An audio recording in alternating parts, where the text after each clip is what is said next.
এখন আরজিকর ঘটনার প্রতিবাদে যখন গোটা দেশ সহ বিশ্বজুড়ে একটা উত্তাল পরিস্থিতি চলছে, সেই সময়ে আমরা সারদামণি কলেজের ছাত্রীরা যখন এই বিষয়টা নিয়ে কলেজ গেটে প্রতিবাদ জানাই, সেই প্রতিবাদ জানানোর জন্য আমরা বিভিন্ন ধরনের কর্মসূচি যেরকমভাবে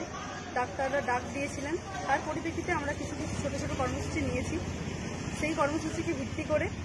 এখন আমরা দেখতে পাচ্ছি ডিপার্টমেন্টের ভিতরে এই আন্দোলন করা হয়েছে বলে একদিন থার্ড সেমিস্টারের জিওগ্রাফি ডিপার্টমেন্টের একজন ছাত্রীকে জিওগ্রাফি ডিপার্টমেন্টের এইচওডি শ্যামল সাঁতরা, ডক্টর শ্যামল সাঁতরা, উনি ক্লাস থেকে বের করে দেন এবং একই ঘটনার পুনরাবৃত্তি ঘটে আজকেও। উনি আজকে আরও দুজন ছাত্রী, ফিফথ সেমিস্টারের দুজন ছাত্রীকে কিন্তু ক্লাস থেকে এই ঘটনাটার জন্য বের করে দেন যে তোমরা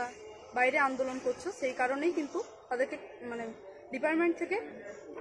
বলা হয় চলে যেতে, যে আমার ক্লাস তোমাদেরকে করতে দেবো না, শুধুমাত্র এই কারণটার জন্যই। যেখানে আরজিকরের এরকম একটা মর্মান্তিক ঘটনায় গোটা দেশের ছাত্র জনতা সবাই আন্দোলনে নামছে, সেই জায়গায় কিন্তু আমাদের কলেজ থেকে সারদামণি কলেজের ছাত্রীদেরকে এইভাবে একটা মানসিক হেনস্থার শিকার হতে হচ্ছে। সেই জায়গা থেকে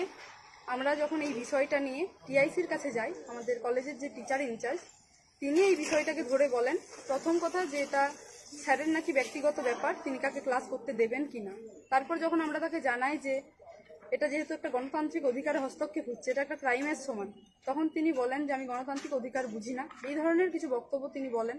এবং সেই জায়গা থেকে তারপর যেটা বলেন যে টাইম দেওয়া হোক একটু, সেটা যখন আমরা বললাম স্যার খুব দ্রুততার সাথে কিছু করুন, তখন উনি বললেন এইভাবে ডোমিনেট করার কোনো রাইট তোমাদের নেই, আমি আমার মতো করে কাজ করব এবং আমি স্যারকে অনুরোধ করতে পারবো, তার বেশি আমার হাতে কিছু নেই, আমি শুধুমাত্র কলিগ হিসেবে অনুরোধ করবো যাতে আমাদেরকে ক্লাস করতে দেওয়া হয়, ছাত্রীদের যারা আন্দোলনে গিয়েছিল তাদেরকেও যাতে ক্লাস করতে দেওয়া হয়। তো সেই জায়গা থেকে আমরা দেখছি যে একটা গণতান্ত্রিক